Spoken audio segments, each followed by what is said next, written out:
It cannot. So we have here Prop 2 that's tried.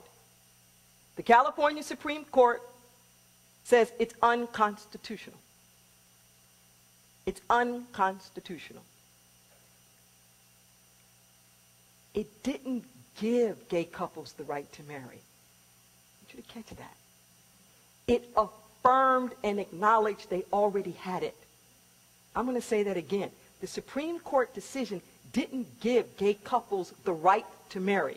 It lifted the bans that restricted them from marrying. It would be similar to like the Voting Rights Act of 1964. It didn't just give black people the right to vote in the South. Black people had the right to vote in the South. The right to vote was withheld. Do you feel that? It was withheld. That's why what's happening now is so critical. That's why what's happening now is so critical.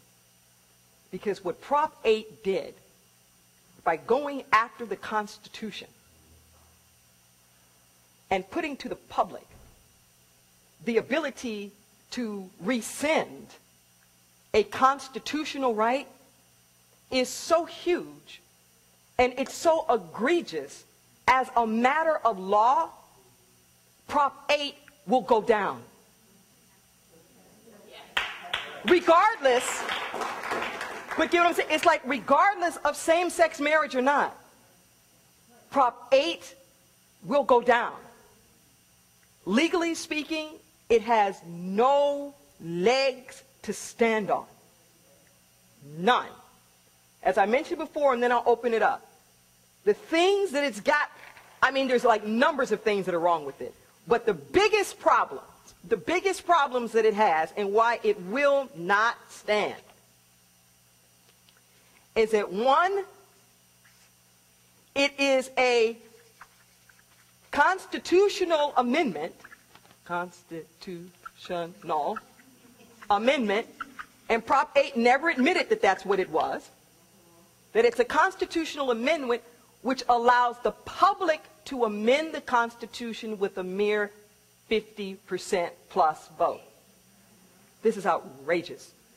Changing a constitution is so severe that it takes a 2/3 vote in legislature. It's called a super majority. Do you know how hard it is to get a 2/3 vote on anything? Deliberately so. Hear what I'm saying? Deliberately so. So people who know the law, understand the law, legislatures themselves cannot tamper with the amendment, cannot tamper with the Constitution and amend it frivolously. Okay? So that's going to be number one.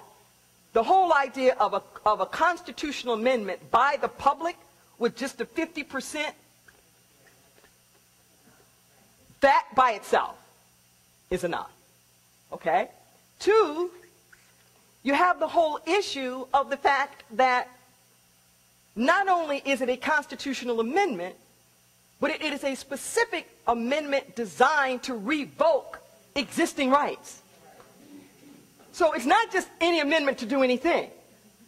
It revokes constitutional rights. We don't even have precedents for this. When constitutions are amended, they expand rights. They don't take them back. So you have this, that it revokes rights, that it allows the majority to rule about the minority. This is just wrong. Third, it is an amendment that was already deemed unconstitutional.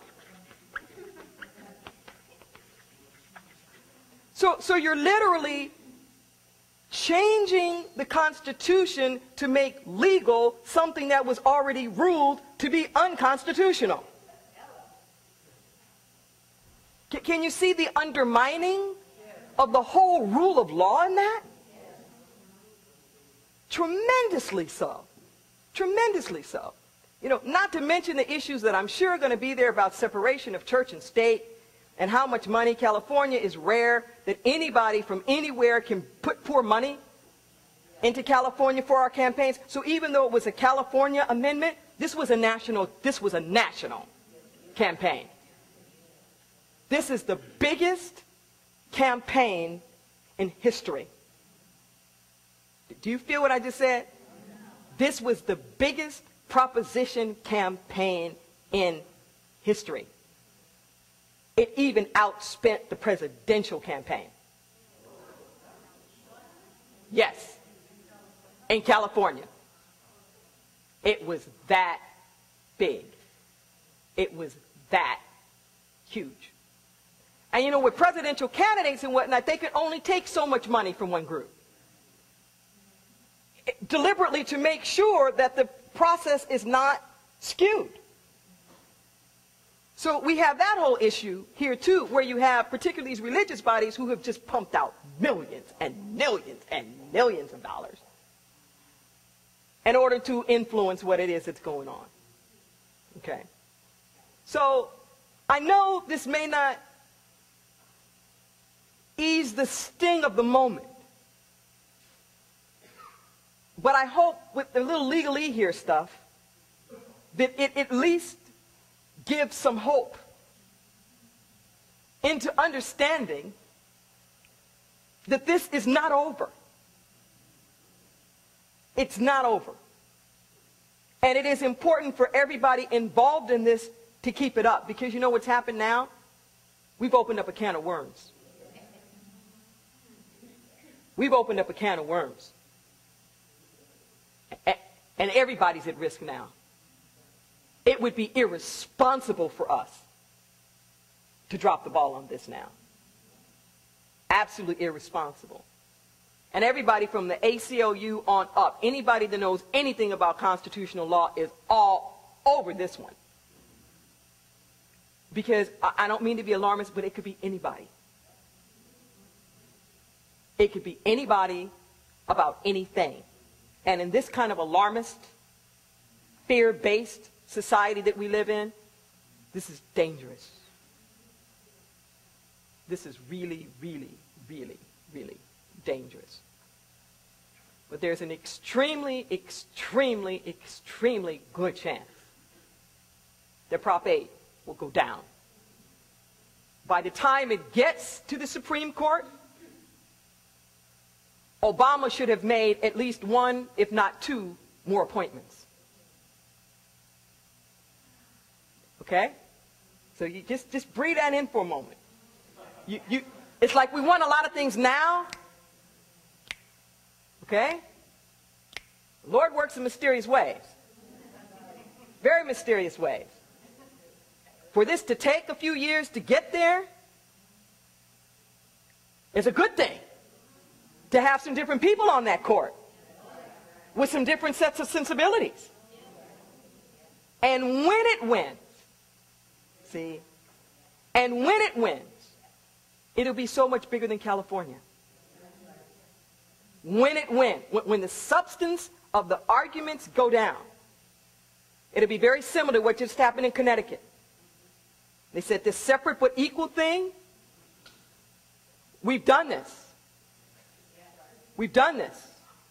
It's illegal. It's illegal. So what we do here, the fact that we didn't win here, the fact that it's going to go up to the California Supreme Court, means that we're going to be able to impact the whole nation. We're going to be able to impact the entire nation. That's awesome.